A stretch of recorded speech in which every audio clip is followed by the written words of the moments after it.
petits amis, j'espère que vous allez bien en ce début de week-end.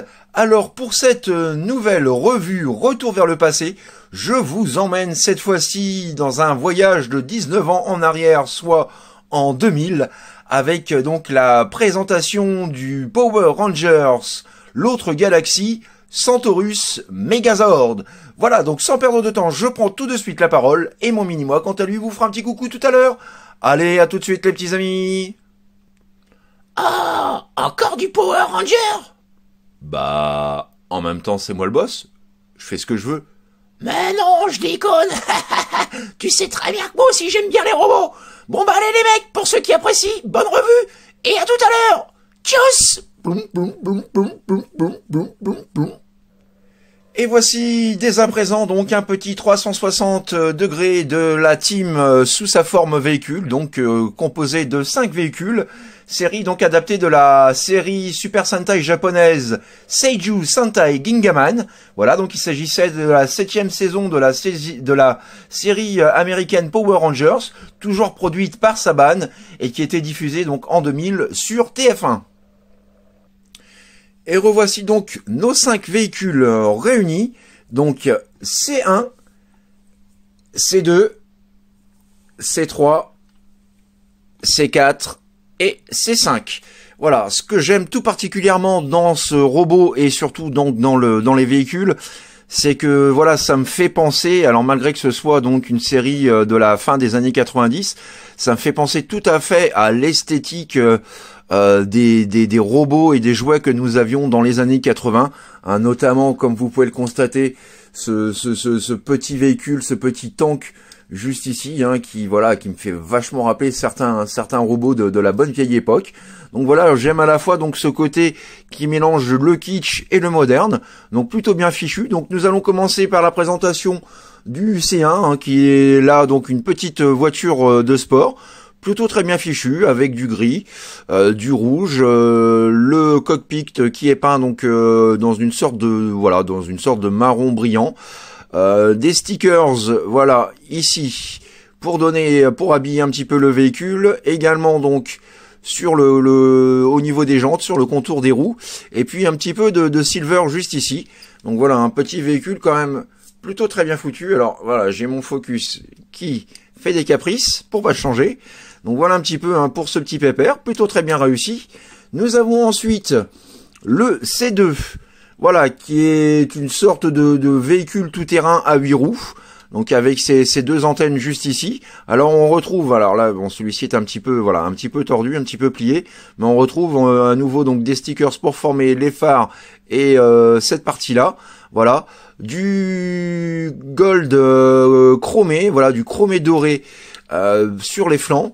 Du silver également à l'avant et à l'arrière. Voilà, un petit véhicule plutôt très sympatoche, rien de trop spécial à dire dessus, mais bon, il fait son taf. Nous avons ensuite le C3, mon chouchou, donc inspiré d'une sorte de tank, hein, que voici, avec donc le cockpit peint en silver, un petit autocollant à l'avant, voilà, du silver à nouveau juste ici sur le cockpit arrière.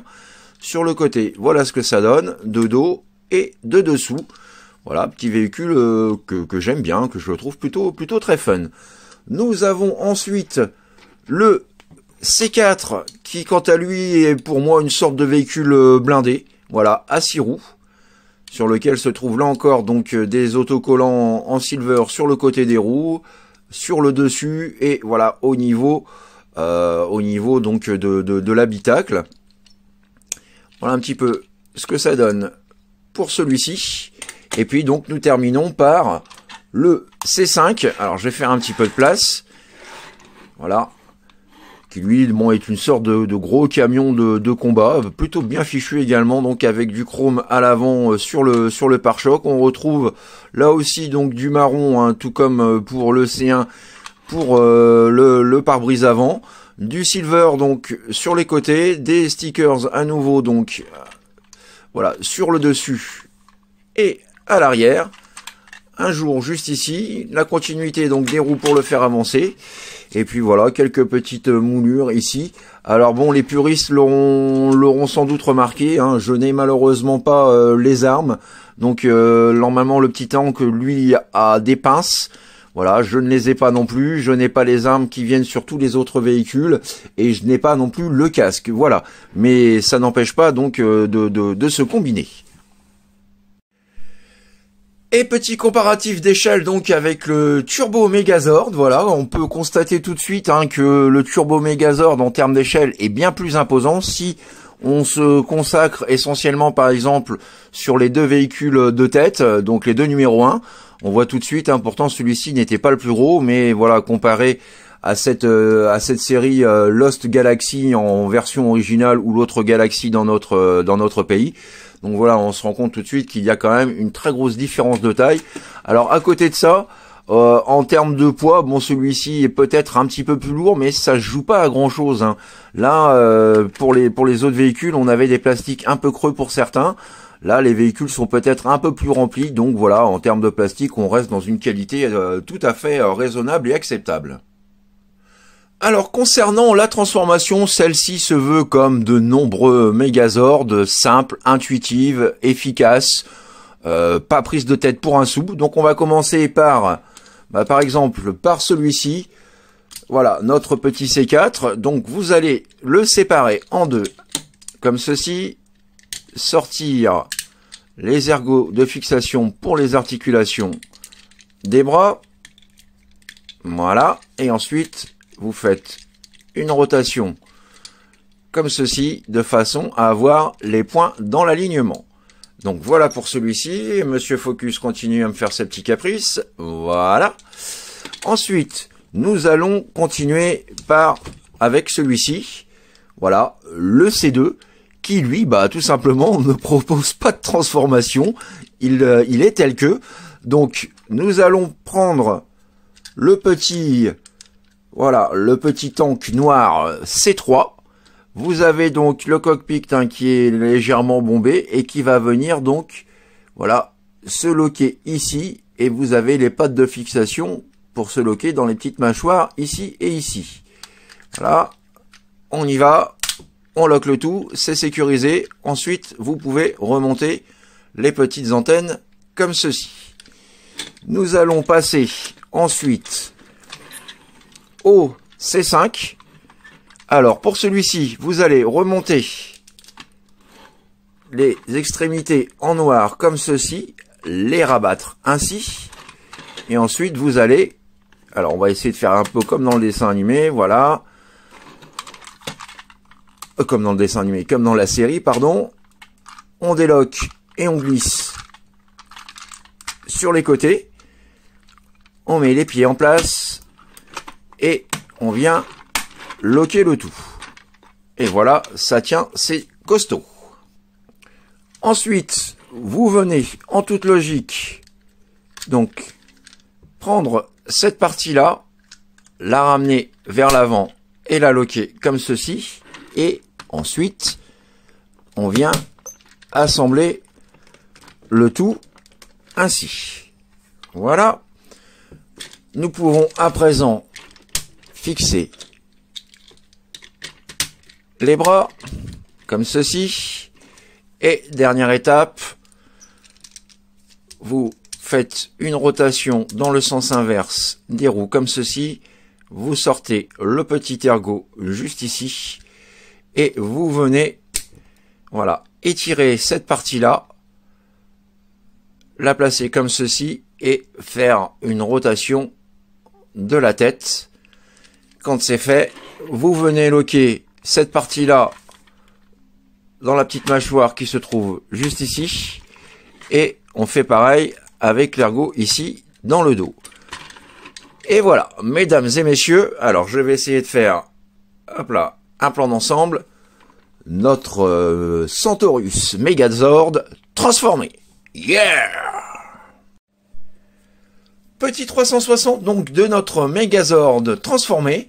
Voilà, donc plutôt très sympa. J'aime beaucoup ce côté un peu carré, brique, qui, tout comme pour les véhicules, me fait penser là encore aux robots des années 80, hein, plutôt très carré, très anguleux, peu d'arrondi. Donc là, voilà, je trouve ce véhicule et les véhicules et cette forme robot vraiment excellente.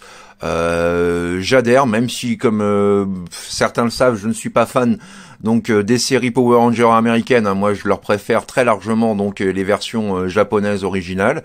Mais voilà quoi, le robot est vraiment tout de même très très bien réalisé, très fun, avec ce petit brin de nostalgie qui fait bien plaisir. Petit zoom à présent de la tête hein, qui est vraiment très très bien réalisé, bien moulé, bien sculpté. J'aime beaucoup donc toutes ces petites formes avec ce visage là encore très imprégné donc des dessins animés et séries vintage avec donc le Battle Mask en silver, les yeux en bleu métallique, un petit peu de silver également pour les mécanismes du front. Donc voilà un visage très très réussi. Et on va faire donc un petit haut et bas de la structure générale de ce dernier. Voilà. Donc plutôt très très fun. Et en termes d'articulation, alors nous restons dans un concept assez sommaire. Nous avons néanmoins donc la tête que l'on peut pivoter à 360 degrés, ainsi que les bras qui sont, comme vous pouvez l'entendre, montés sur ratchet. Voilà, pas d'articulation donc au niveau des coudes. Et vous avez également donc une articulation du poing. Voilà, c'est tout ce qu'il fera. Et vous avez un petit gimmick aussi. Alors, bon, je n'ai pas les armes, mais voilà, le gimmick, lui, de son côté, peut fonctionner. Hein, vous pouvez dégager, hop, les canons juste ici. Voilà. Qui peuvent lui servir donc pour les attaques éloignées. Donc voilà un petit peu donc pour ce petit robot qui ne manque pas de sympathie. Petit comparatif et comparatif d'échelle par la même occasion donc avec notre Turbo Ranger sorti juste 2 ans auparavant. On se rend compte à nouveau que voilà, tout comme pour les véhicules, la taille du mode robot, l'échelle du mode robot est bien plus imposante que notre petit Centaurus. Voilà, petite chose également que je tiens à vous préciser parce que voilà, on m'a fait la remarque la dernière fois et à juste titre, c'est que la dernière fois j'avais complètement omis de remonter donc les vitres vers le haut pour former les épaulettes. Donc voilà, hein, et ça donne un petit peu de relief, on aperçoit les articulations même si elles ne sont pas effectives, mais voilà, ça donne un peu plus de cohérence au robot. Et ça le rend encore plus chouette. Donc voilà un petit peu pour cette petite photo de famille. Et pour terminer, donc petite photo de famille et comparatif d'échelle également donc de notre Centaurus aux côtés de l'Astro Megazord, sorti donc un an, alors que je dise pas de bêtises, sorti un an après celui-ci et un an après notre Turbo Ranger. Youhou! Voilà les petits amis, c'est ainsi que s'achève ma revue du jour, retour vers le passé, donc consacré au Centaurus Megazord issu de la 7e saison Power Rangers, l'autre galaxie. J'espère que cette revue vous a plu, vous a permis pour les uns de découvrir ce personnage, pour les autres de redécouvrir ce personnage majeur dans cette collection de Megazord. Voilà, une pièce que je ne peux bien entendu que vous recommander. N'hésitez pas, comme d'habitude, à laisser vos commentaires et vos suggestions. Que dire de plus? Il y aura bien entendu donc d'autres revues hein, consacrées à ces Megazord et à d'autres robots japonais plus anciens. Ça, je peux vous le garantir. Je ferai même certainement au courant d'année prochaine, mais je reviendrai là-dessus. Donc, voilà, j'intégrerai une nouvelle gamme de jouets. Alors, il ne s'agit pas de robots, mais néanmoins, c'est transformable. Donc, voilà, j'en reparlerai en temps et en heure. Donc, voilà un petit peu pour la présentation, en tout cas, de celui-ci.